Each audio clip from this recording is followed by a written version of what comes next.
Tonight's rather different, my Jericho. I'm in Oxford, but the subject is 4,000 miles away, offshore the North and South America, Guyana. I was born there and I grew up there and I go back often. Indeed, I'm going back to my mother's land next week. Guyana is now the new Klondike for the world of oil. The fields there have only just been actively ploughed for 2 years, yet they keep giving and giving and giving. Just this week, CGX Energy of Canada announced a commercial find, or they said it was, off the Quarantine coast, 177 feet of oil, and a second well to be dug later this year. This book, which is edited by me, is the third edition of Eldorado. It first came out in 2019 when oil was just about being started. Now it's boom time. It's boom time for ExxonMobil and its partners. It's been liquid gold, hence the title of the book. It's called Eldorado. It's the bestseller in Guyana, but that's not very difficult. Essays on oil, the promises and dangers, poetry, and an exploration of Sir Walter Raleigh's Eldorado myth of 5 centuries ago. It's available on Amazon from the end of the week. Do buy it. Today the gold is real and it lies offshore, mainly in the Stabroek Block. Exxon has hit commercial oil in 26 places, 80% of the wells they've dug. They are saying there are 10 million barrels plus of oil produced, one third of the current world market price offshore Guyana. So it's very, very profitable. One simple stat says it all. By 2025, they'll be lifting 1 barrel of oil per day per head of the 800,000 population. Guyana's share of that is paltry, it's just 2%, but it's still in billions of US dollars. What effect will that have on Eldorado? Will Eldorado be something rather different? Joining me for the next hour, some real true experts of Eldorado. The Dr. Tulsi Singh, who's made one fortune in the Texas oil fields, looking to make a second in the native land. Christopher Ram, hopefully, a lawyer and a long-time trenchant critic of what passes for oil policy in Guyana. Lawyer and governing party MP Sanjeev Dattadeen, who helps make that policy. Jeffrey De Silva, who's a former government minister in Guyana, now exiled to Canada. Dr. Terence Blackman, who writes on oil, and GHK Lal, one of Guyana's most eloquent and critical voices on matters of oil. These people are all Guyanese, so expect a good argument.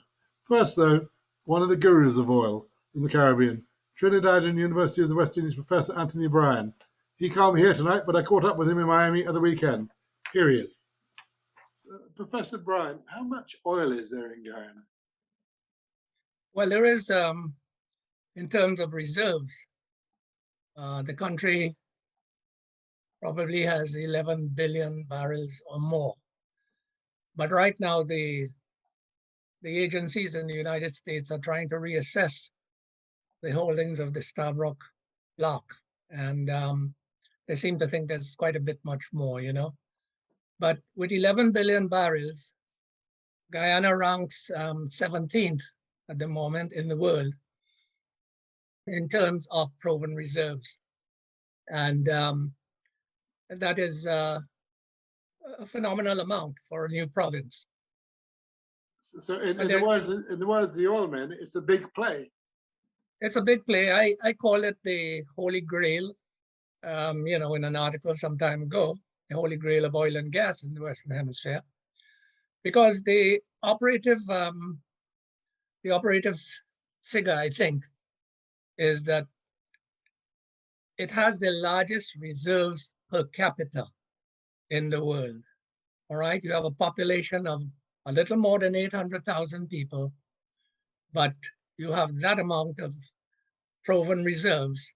So that makes Guyana number one in the world in terms of proven reserves. Of course, this picture can change. If Namibia found massive reserves tomorrow, then Guyana would be demoted somewhat. But for now, it's a phenomenal achievement. 1 barrel of oil per person per day is the thing I've heard.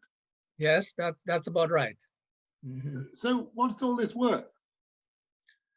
Well, that's a very touchy subject, John, in the sense that, just for example, it is estimated that when the next lift goes off, which is a few weeks from now, the Guyanese economy will have an infusion of 90 million US dollars. All right, that's in just one lift. And you can multiply that throughout the year. And it is a lot of money. And my question always is, can the economy stand that? In other words, that kind of infusion, if it's not properly, sequenced and factored in, is going to cause an inflation spiral in the country. And that sort of inflation spiral is the thing that eventually puts you in the category of a country with a resource curse. There just is too much demand, too much supply and demand, and the equation is not correct. And that is what causes countries to go off the deep end in terms of resource potential. I saw the other day the Minister of Finance in the budget said the GDP would increase by 45.9% this year. Yes, I saw that, and I was mortified for the simple reason that that kind of growth is obviously inflationary, and it depends on what you do with it. Okay, for example, my own country of Trinidad went into the oil business 110 years ago, but it was done, as you know, and as you have written, I think, incrementally over a period of time. It was never a sufficient amount to, send the the explosion through the roof. Actually, in the 70s, that was the time in which we really got close to being a country with a resource curse because it was just too much.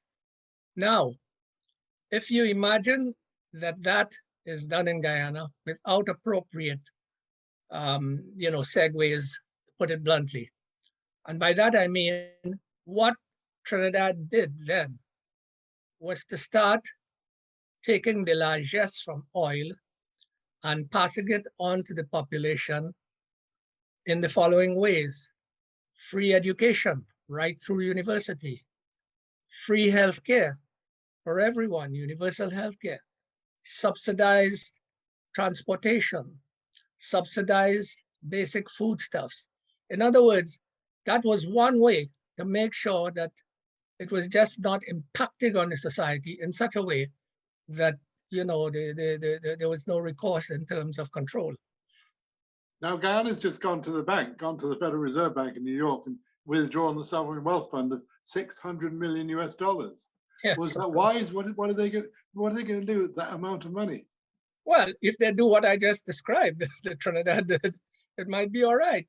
But if they decide to just spend it on, as we say, sort of projects that have no return, for example, buildings and highways and stuff like that, yes, those things will create employment. They will invite investment. They will do all of those things. But in the final analysis, where are the people of Guyana in all of this? Has their cost of living gone down? Have their taxes been diminished? Are they better off in terms of that's the real story, John, with respect to oil economies, particularly new provinces. What about oil and gas pipeline? That's going to cost somewhere in the region $200-300 million US, isn't it? Is that a worthwhile investment? No, I have always said that I am never going to be in favor of that, for a simple reason that there is one country that did that, and it was expensive, exorbitant, and they're still paying for it. And that country is Ghana. All right. Ghana was in a situation where it funded that oil to gas project. They wound up with more gas than they could use. They could not sell it on the open market because Trinidad and Qatar had completely covered that market over generations. And so Ghana was stuck with it, and stuck with it where they're paying the debt on it. And they're now realizing, well, it just wasn't worth it. And I think Guyana is in that situation. If you're going to run a 120-mile pipeline from, one of the structures in the town all the way to Georgetown, then have to build a regasification plant, and then have to feed that stuff into the economy, you're going to be wound up with a surplus. Now, I have heard the president of Guyana, God bless his heart, saying that, well, maybe Guyana could then become a regional a regional gas facility. That seems to me to be crazy because Trinidad already covers that market, as does a number of other countries in the hemisphere. So I think that is one of the ones that I would never agree to. Maybe history will prove me wrong, but there you go. So is Oil Dorado going to happen, or is it going to be a nightmare? No, it's going to happen. It's going to happen for better or for worse. It's going to happen, but don't expect. And I know you are you're intimately a part of that country. Don't forget that. Quite frankly, not everyone can prosper. One of the biggest problems, if you look around the world, in terms of new oil provinces that have hit it rich, is that 10-ton elephant called corruption. Okay, that is something that I think Guyana is trying to avoid. It is a member of a number of agencies that are going to monitor this, the Federal Reserve Bank and all the rest of it. But there is always the tendency for, oil is a long supply chain. And in that supply chain, there are many predators who can wean off the profits. So the bottom line is I'm very optimistic. I'm guardedly optimistic. And I hope they do the right thing. Okay, so Oil Dorado may come, but they have to be very careful how they get there. Exactly. I think you are in agreement. I see you nodding your head. Professor Bryant, thank you very much indeed. Thank you so much, John. So there we are, one of the Caribbean and world experts on oil talking about El Dorado.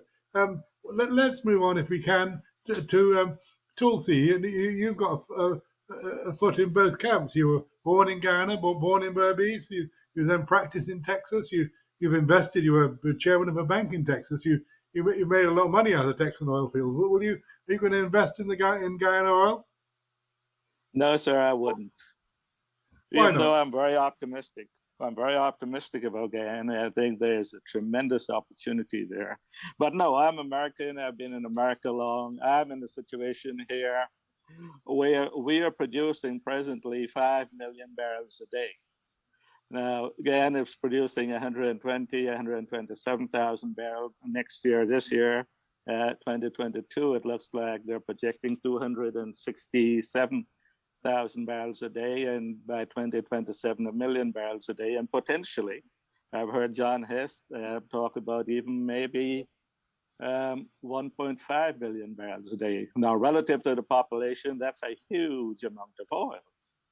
But our population here in the Permian Basin, which produces that 5 million barrels a day, is just about that too. So there are opportunities right outside my front door.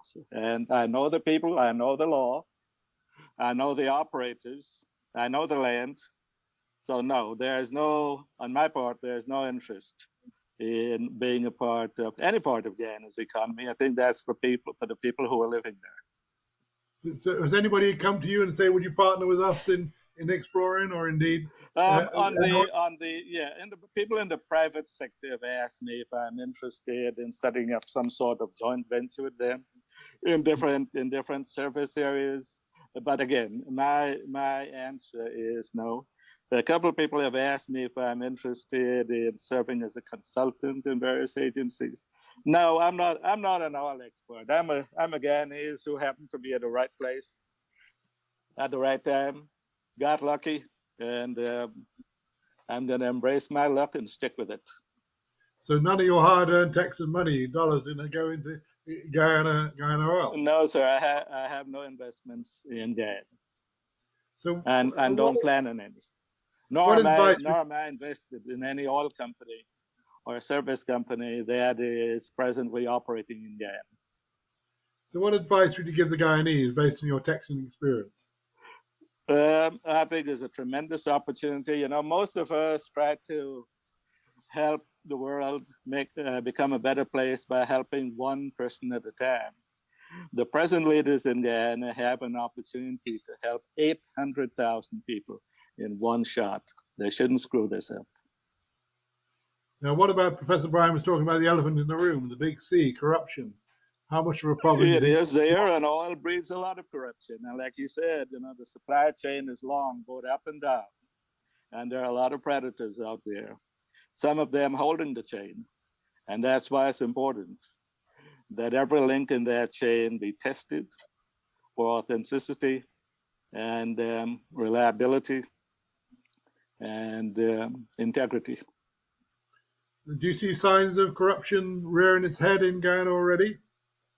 No, I haven't personally. Okay, but you go there quite regularly, so you take a benign influence. No, I haven't been there. So the last time I was there was when you and I were there. I think it was in October of 2019. Of course, since then we've had COVID. So no, I have not been there, but I'm in touch. I've still got lots of friends there. I've got people who are, some of them are close to the administration, some of them who are vitriolic critics of the administration. And so, yeah, I think I get a fair cross-section of input about what is going on and about who is carrying on. Talking about being close to administration, it's a very nice segue to Jeffrey De Silva in Toronto. You were a government minister in the last PPP government, Minister of Industry and Commerce and Tourism, weren't you? But you're a sort of slightly cynical is the wrong word, questioning about oil, aren't you, in Guyana now? Well, the experience, as you know very well, all of us know, most oil-producing countries in the world didn't bring great benefit for its people. There are a few exceptional countries. I had the opportunity to be the ambassador in Venezuela for quite a number of years. And I saw Venezuela with the largest reserves in the world, and how money was spent and the corruption and other things that came into there. Even the well-intentioned policies were distorted. And as you can see where Venezuela is today. Also, for instance, Trinidad, as Professor Ryan was talking, when I came to live in Toronto many years ago in 1971, I worked with quite a number of Trinidadians. And I used to say to them, why are you here? Why are you not in Trinidad? And I worked also in the Board of Education here. And one time the Canadian government deported over 12,000 Trinidadians. So the question was, how much of the population, the broad masses of the population in Trinidad were benefiting? It is obvious that a lot of people were not benefiting and they had to leave. So the issue is that for Guyana, we have many experiences around the world to look at and learn from. And we don't know it all. Some people think we know it all or they know it all. We do not know it all. And my concern is it must bring benefit for all Guyanese, every Guyanese. And one of the key areas to address is corruption. Corruption is not with any one political party or any one ethnic community or gender or age. Corruption is something that exists throughout the world. So the question is, we must put the fight against corruption front and center like Cherry Jagan did. Cherry Jagan put the fight against corruption front and center. And I'm happy in this budget that there's been a little mention about anti-corruption initiatives that will be taken. But the government needs to see that corruption, and I have some idea where there is some corruption. Give us a clue. Give us a clue. Where do you think there's corruption? Where is there corruption, Jeffrey, in Guyana? There's corruption. There was corruption in the APNU government, and there will be corruption under the PPP government. It is a fact of life. It exists in every country. In Canada, there's corruption. The question is, what do you do about it? And the key thing is the institutions. The government has to understand that just the will find a way is not going to make the difference. You have to look at it concretely and understand that the institutions, there has to be a complete transformation of the institutions. They're talking about that. There's some mention of that. But the institutions in terms of training, in terms of anti-corruption, and a lot of these things can be done now on an easy basis online. You know, in Canada, at all levels of government, every employee is expected to do a number of courses in a year. And one of those courses is on corruption. One is on cybercrime. One is on the environment. You have to do it, and it's done online. So that is the key thing. If the government does not look at making institutions with living anti-corruption strategies and an anti-corruption culture, the government, however good its intentions are, it ain't going to make it. I'm not saying that most of the people in the government are not well intentioned. They are. But if you don't understand where the problem is, which is in the institutions, we cannot make it. So what will happen is that, as we see in many other oil producing countries, the money is taken mainly by the oil companies, okay, and by a small elite. And in Guyana, I think that elite will come from many different ethnic communities. It won't be from one ethnic community. It will come from many, but it's very small. And the majority of people, if we look at Angola, I mean, I supported the MPLA when I was a young man. I was very much involved in the MPLA taking over in Angola. And I feel so disgusted of what the MPLA government has done in terms of corruption in Angola. So it is not, if the government does not see, so in this budget, there are a lot of good things, very good things. However, the issue of corruption and the institution, that was not put front and center. And if it's not put front and center, creating a new anti-corruption culture. Each institution must have an anti-corruption program. If you don't put those things in place, and if you don't create mechanisms to continuously monitor and evaluate, it ain't gonna, a lot of the money will be gone. So, Jeffrey, if President Ali was to say to you, come back, Jeffrey, and become the anti-corruption Tsar, the anti-corruption minister, would you do that job? No, I've made it very clear. I have not looked for, asked for, or expected any position in the government, nor will I accept one. My concern is not about government position. My concern is about the Guyanese people doing something to Yes, make so sure that, Who was that? Tulsi? Tulsi, you had something to say, was it? Yes, sir. Speak up. Yeah, I think you might be on mute. Yeah. You're on mute. No, hang on. No, he's on mute. Start again. Wrong answer, by the way. Yes, go on, Tulsi. What did you want to say? Yeah, I'm not chairman of a bank. I've been a director of a bank for 36 years, but I do chair our audit committee presently. And in making the point, reinforcing the point that Jeff just made, you know, within our bank, and in fact, in most organizations that I'm involved in, we have a program called Ethics Point, and we have the number and the email address where any employee, any customer can anonymously report any activity they see, in this case, within the bank. And Ethics Point refers that to two people, the chairman of the audit committee and the chairperson or the head of the human resources department. The two of us meet when I'm chairman of the audit committee, and we discuss that and then refer it to the senior executive who might be responsible for it. It works well. It works well. Luckily, we haven't had anything remarkable, but we do get some insight into what bothers people. And I think that would be one recommendation that perhaps Sanjeev might want to take to his folks there. The second thing that I'd like to say is that going back to, sorry, go ahead. Sanjeev, do you want to come in on that? Sanjeev Dattani, do you want to come in on that? Right, hello.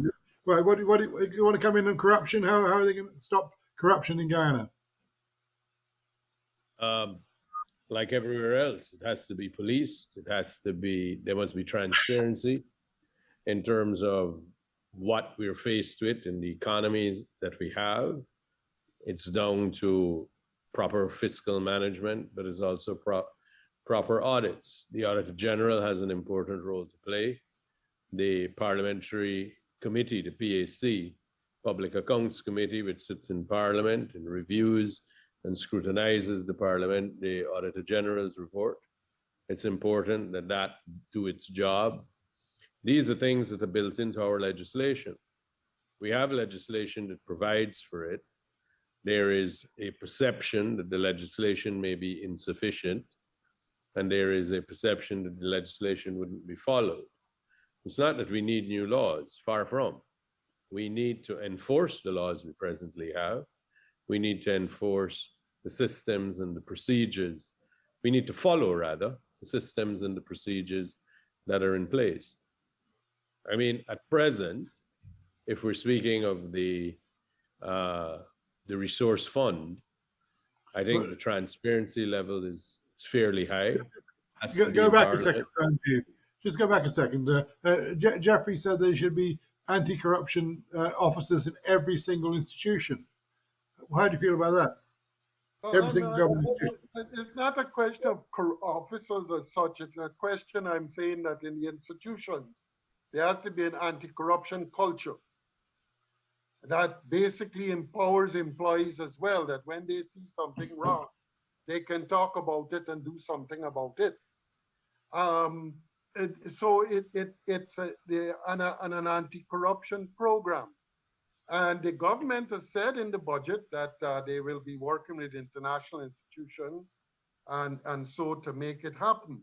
But it has to be seen as the priority, because the amount of money that was, and somebody talked about that a minute ago, the amount of funds that are coming into the economy, the big problem is how will it be absorbed?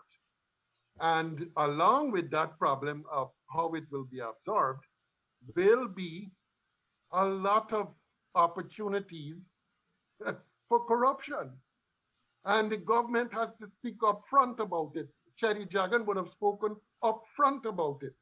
And some of you may recall, I had the opportunity to work with him on some things. There were a number of ministers who were removed and senior officials when Cherry was the president, which I know about. So the government has to put it as a priority. And I don't understand why the only senior official other than the finance minister in the budget speech and before the prime minister talking about the police force, no other leader of the Guyana government has used the C word, corruption. They have not used the word corruption. And the amount of funds that is coming in to the economy, there is obviously, I don't have to go into any detail, all of you realize. So, but you can't, and also as a government, you may have the will, the goodwill to do something. But if you don't have institutions that are geared and organized in a certain way, you can't make it. It's not going to happen. Let anyone prove in countries where you had a government with a good policy and the institutions were corrupt or ineffective and the government's program was implemented. It can't happen. It can't happen. Let's move, if we can, to Mr. Lal, Mr. GHK Lal. Mr. Lal, you're one of a commentator on moral issues in Guyana based on your religion. You also have a background in finance. Do you see signs of nascent corruption in Guyana? Indeed, I do, and I must beg to differ with my fellow Guyanese who have spoken before. Let me tell you as a practical matter, in the 3 years that I was at the Guyana Gold Board as a chairman, I don't know how that happened, but I was there.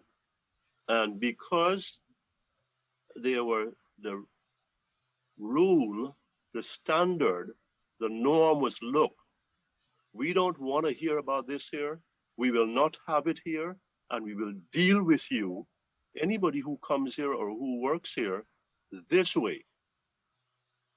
I became among the most hated men there, but that's beside the point.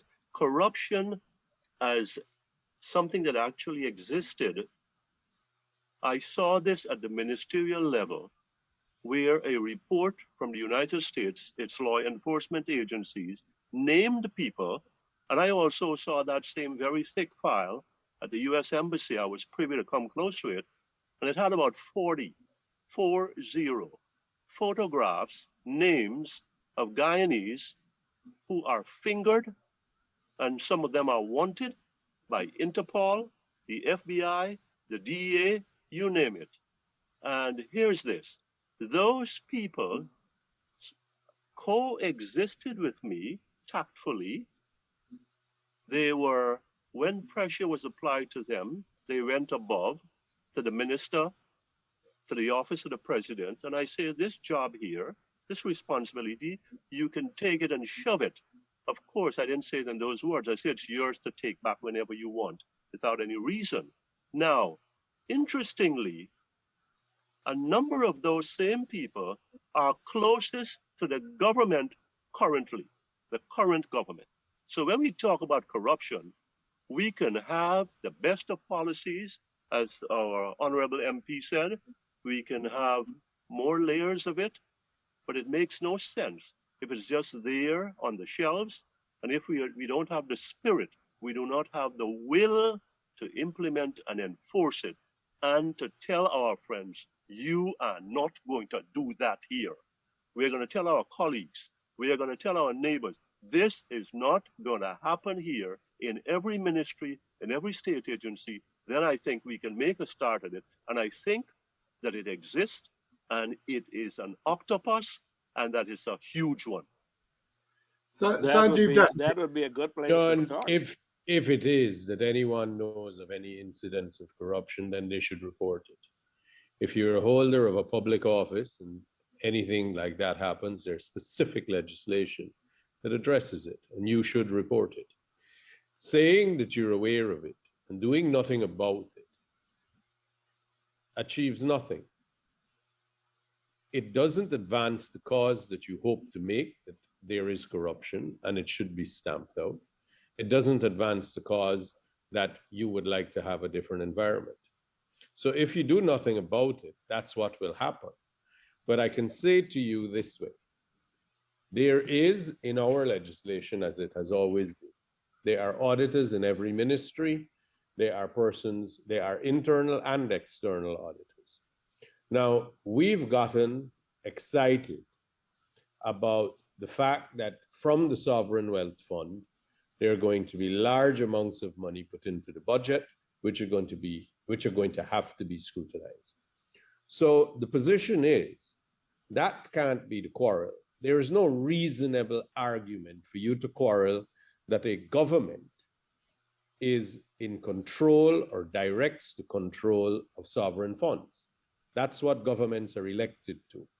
And if we take a small segue to versions of Article 13, and people who read Article 13 that says that people should be consulted, and take that to mean that every decision that a government makes entitles them to consultation, they're mistaken.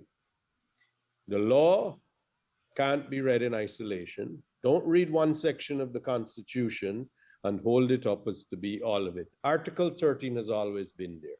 Every law student is aware of it. Article 13 means you must have a say. That's why you go to the polls, so that you can have a say. That's how democracy works. It starts with the largest set, it moves to the narrowest. So it goes from the large set that you elect the leaders. The leaders then take it one step further. There's a smaller group, there's a group in parliament, there's a smaller group that is the cabinet, and then there is the leader that is elected. You cannot reasonably expect as a civil society organization with no known expertise except your own meandering experience, your life experience, and your perceived logic to dictate policy. That Well, is Sanjeev, unheard of. let me But ask what you a I would question. say, is this, Jeff, just 1 minute. Yeah. What I would say is this. I understand that in the new, well, not the new, in the present circumstances that we are, there are persons who have experiences, and whether it is specific experience or otherwise, they have in their mind, they have thought about it, and they believe that there are things that care should be taken about and caution should be exercised. They are, Mr. Singh, who might be a banker, he would have ideas of what goes on in banks and what you need to look for, where you can find, easily identify what is going on. Everyone would have those ideas. So, But- Sanjeev, I know it's difficult to interrupt a lawyer. But, I wanted to ask Sanjeev this question. No, but what I want to say, Sanjeev John, what I says want to that say is if this. you see corruption, say something about it. Okay. Absolutely. Let me ask you a question. What happened to the whistleblowers bill? Because the whistleblowers bill is to protect employees. We can't be, I know you're not naive at all. I mean, I know you've actually dealt with certain situations. All right. If a person in a ministry, they're not stupid, or an agency, if there are no proper protections, why must they speak out? But here was the thing, Mr. De Silva. Whistleblower legislation around the world is problematic for two reasons. One is you invite for reward or perceived reward in some circumstances for people to report things and to construe things in the way that they wish for their own advantage. But Now, there's a review process. the whistleblower legislation, if you look at it around the world, they are, of course, noteworthy ones in which it has been of value. But there are also numerous instances of where it is so easy to be abused. There is no have a need. draft in Parliament. What happened to the draft in Parliament? It There's a wasn't passed draft by Parliament. That's whistleblowers bill. Parliament's prerogative. You were in Parliament. You understand how it I'm works. asking what's happening with it. If that bill is there, You a have draft to bill is ask there the in Attorney Parliament, General, what's my happening friend. with it? I don't dictate legislative agenda. That's the Attorney General's purview. But what I will say, while whistleblower mechanisms, I have a personal view on whistleblower legislation, and I have a personal view as a lawyer as to how they should be framed. I do not personally agree with the reward part of it and the protection, because I think what you will do is you will go back to a state or to stages in a society where you're going to encourage people to report on their neighbors in a manner that is not conducive to what the purposes you want to achieve. But I do say this, there is no requirement that you have legislation if you're a public official. There is no special requirement necessary for you to report wrongdoing. There is none whatsoever. The immunity in legislation exists already. The constitutional underpinning of a duty, if you're a public officer, exists already. Now, if indeed that you are witnessing and you are privy to it, you don't need whistleblower legislation to go further. You are free to go further as it is. Excuse me, John. John, Yes. excuse me a moment, please, if I may intervene for a moment. Of course, I heard please. the Honorable MP and I have heard the former minister. I want to share something that I spoke about a month ago that was shared with me. A young Guyanese, he's in his mid-30s, he's a chartered accountant. His career has now launched And he said to me, I would like to speak out. I would like to speak up about some of the things that I have seen and been near to. But the reality is this: if I do, I become a marked man. And if I do, then I have two choices left for me: the private sector. And because the private sector is so close to the current administration, then I could be removed from there and I'm left the bottom feeding jobs. And the second option is to migrate. So the choice for many like me, qualified, young, a family and a career in front of it, as a practical matter, is to look the other way and keep our lips zipped. Yeah, but you see, John, we're going to go around in circle where people take one experience that's narrated to them from some person, real or imaginary, and formulate policy on it. If you believe that you can't speak, then don't speak.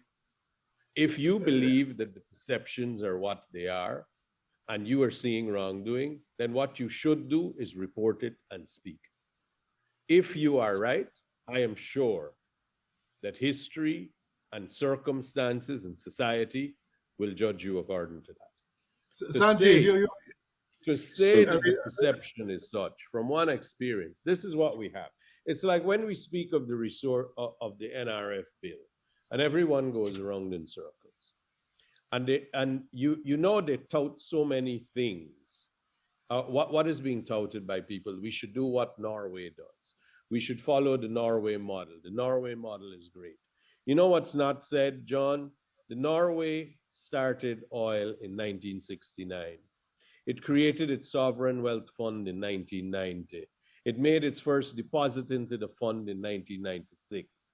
For 4 years, it was not profitable. Nobody said that for 20 years, nor 25 years, Norway put its money directly into its economy.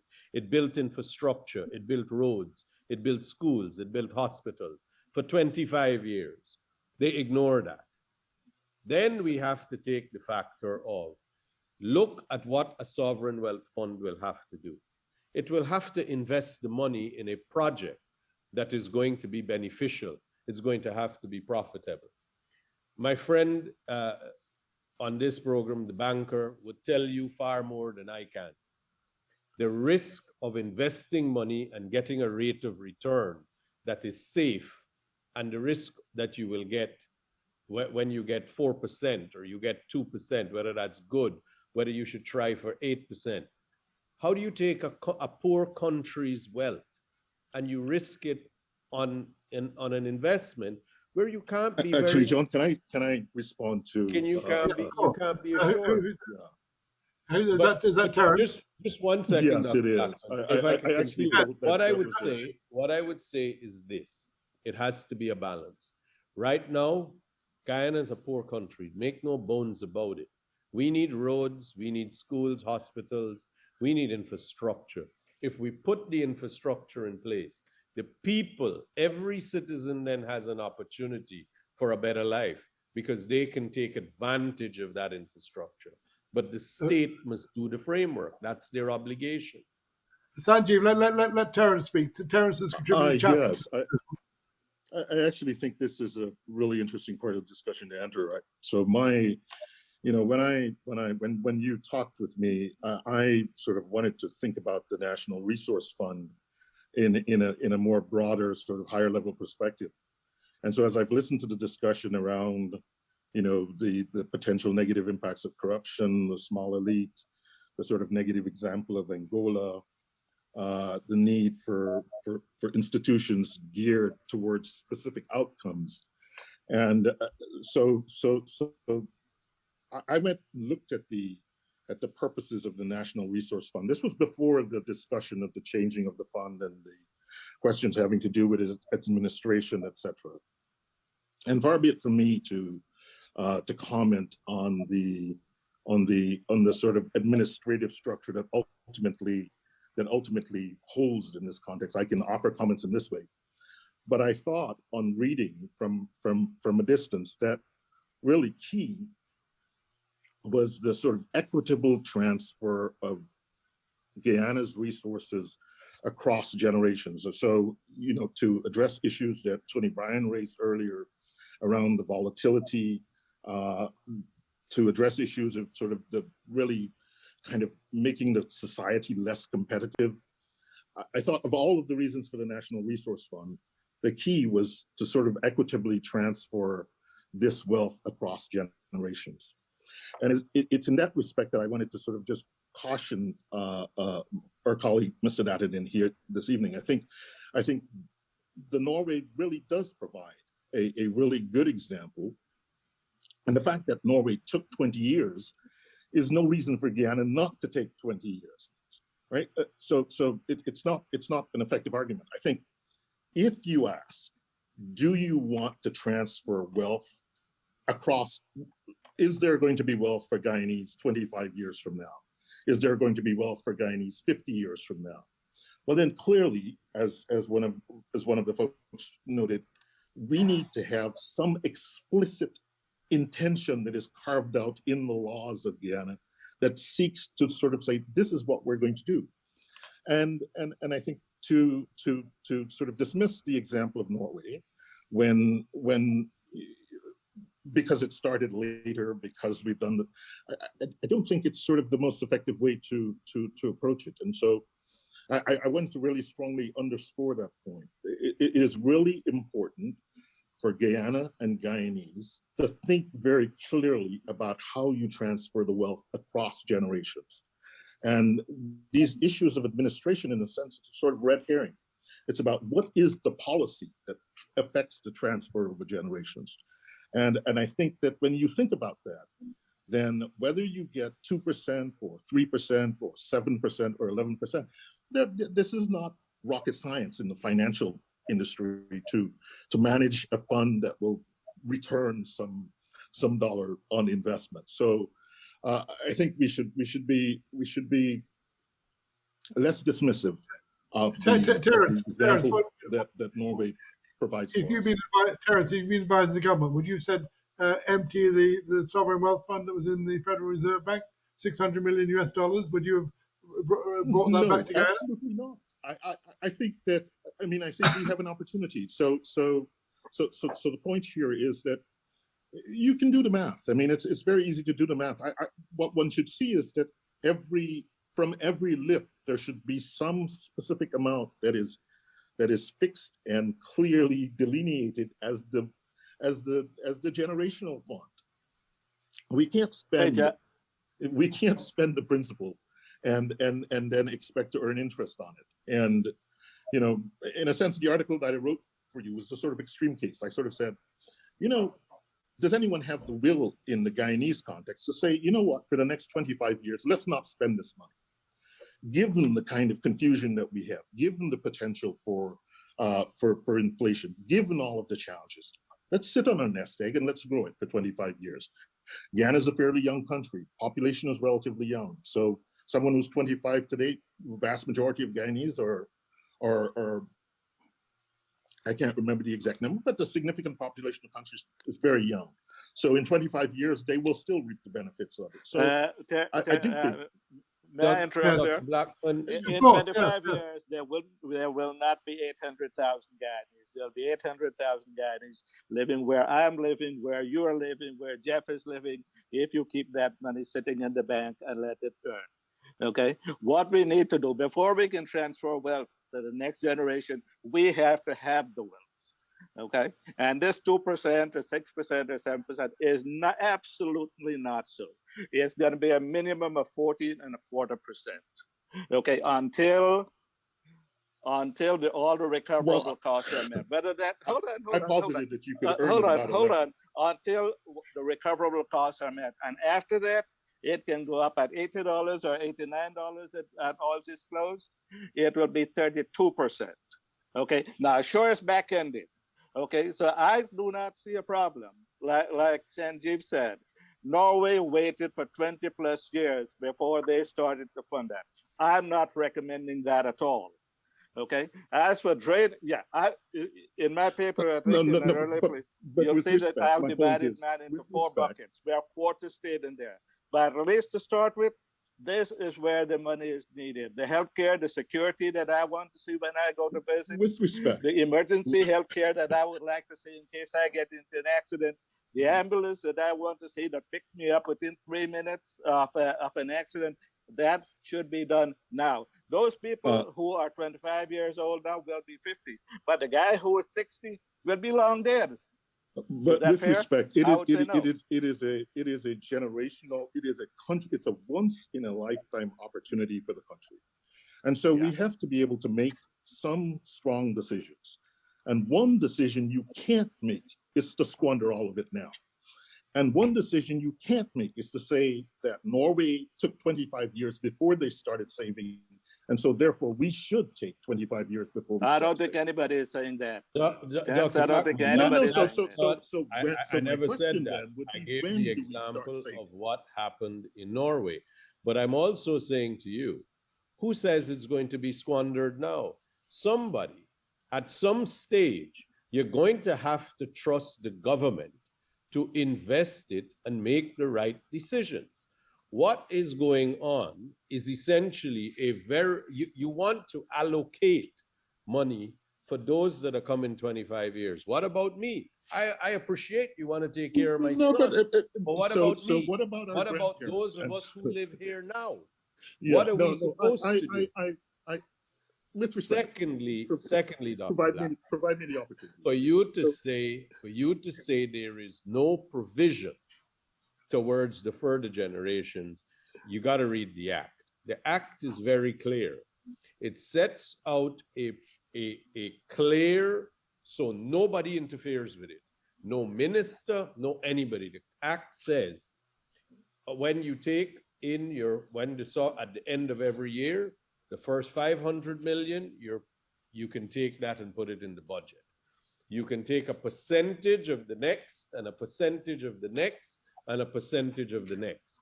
That is because there is a projection as to how much approximately, given an estimate from world market price, of how much that will be.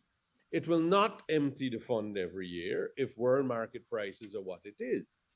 But we have to understand what no, but Mr. Dadden, the principle of the thing is to say very clearly to the generations, to say very clearly to the population that we are explicitly thinking about the next generation. And so with every 90 million that comes from a live. That's what was said in the NRF. Now, Dr. Blackman, listen to this.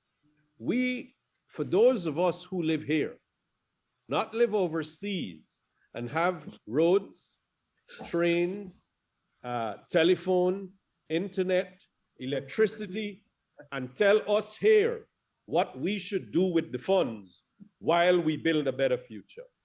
That dog can't hunt. I think it is this. I live here. No. I want better roads. I want better health care. I want better security.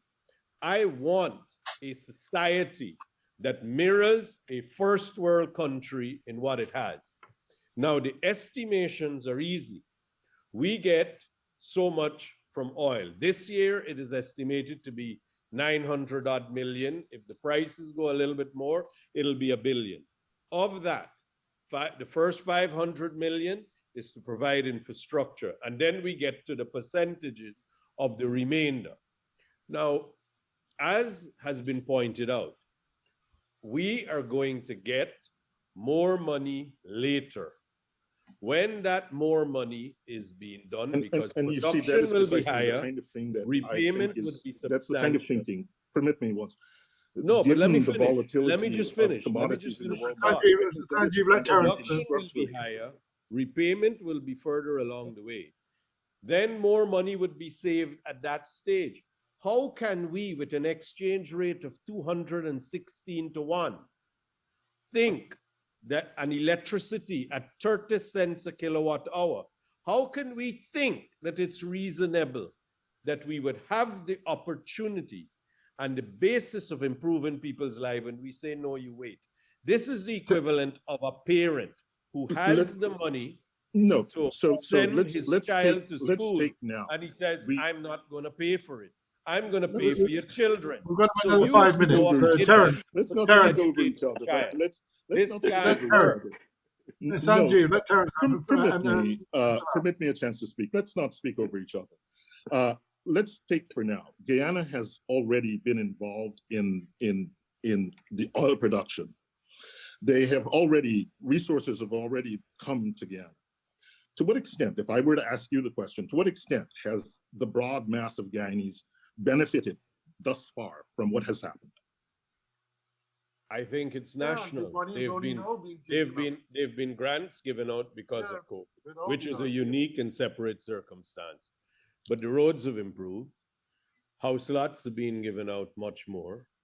There is a better service as it relates to, especially in the not Georgetown areas, as it relates to water and electricity. There is also utilities. Well, by utility, I mean a phone network and a phone service, because now there's fiber optic spreading. And I don't mean Georgetown. You see, before, everybody treated Georgetown as if it was all of Guyana.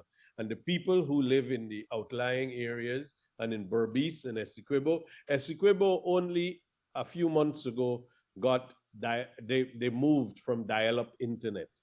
You understand this? The DSL only got to Essequibo about 3 months ago. So what I'm telling you is this: in real terms, mass amounts of people are getting a better life. Electricity is far from being fixed, but we all know that electricity is going to take more time. We have to generate the paper. But we are John, running out of time. I think the problem is not what Sanjeev is saying. We have to put the money, put it into electricity and other things. The problem is if you don't have proper institutions to manage it and to prevent corruption, it's a waste of money. And we've had examples of waste. Mr. Lal, you've kept very quiet. Do you think oil will corrupt Guyana? Has corrupted Guyana? Has it got into the soul of Guyana? You're on mute. Who? There's Mr. Lau. no doubt in my mind that it has. It has when there are all these dodges, there are all these secrecies at the leadership level, and the president himself can become such a marvel of disingenuousness that he says, we tell you everything. We've been transparent on everything about this oil. So that's the secrecy is the first sign of corruption. And we've had this with this oil, and we've had too much of it. What is the secrecy that you complain of? The secrecy is about why aren't we privy to the reports that have been promised to us? The secrecy about why. Which reports? Which reports are you speaking about, Excuse me. What reports? The Payara report, the audit report, and I'm going back now to the Kaichur and Kanji blocks that were given away secretly, and this is not how the process is supposed to work. This is now how we're going to be incorruptible. This is the problem. This is the problem about premises.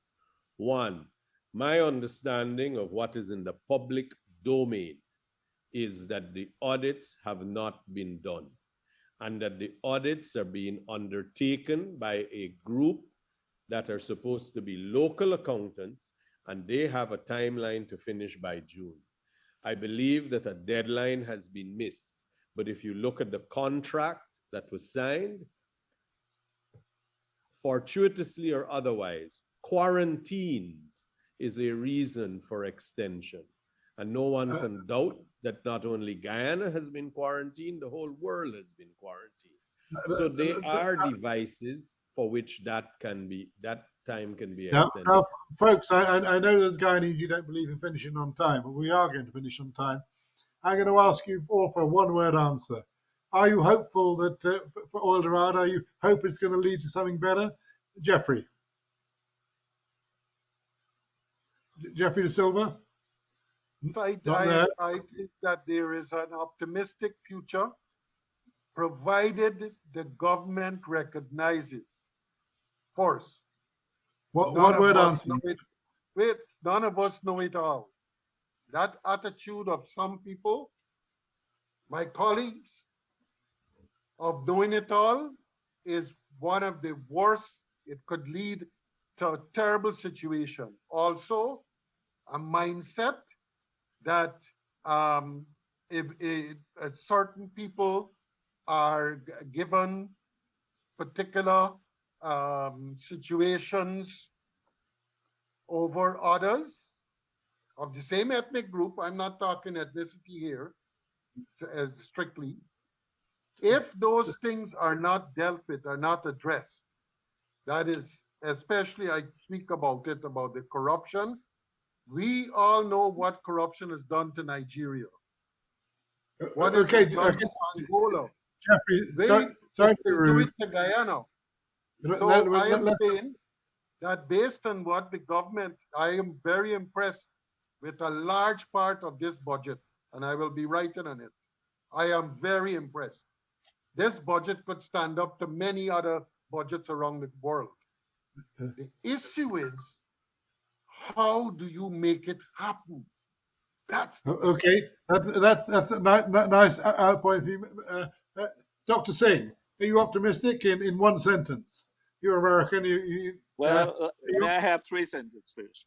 go One, on. I'm very optimistic. I think Guyana has an opportunity to get more than $150 billion over the next 25 to 30 years. I still think at the end of 2050, there'll be more opportunities for oil and gas. I don't think the oil and gas market is going to go away despite the rise of solar, wind, and hydro.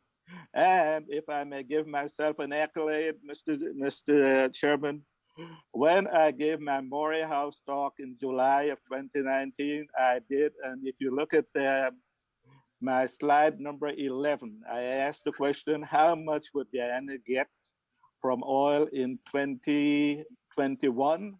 And my answer was 411.2 million dollars. And I that's what saw it in is. Kaitour News today.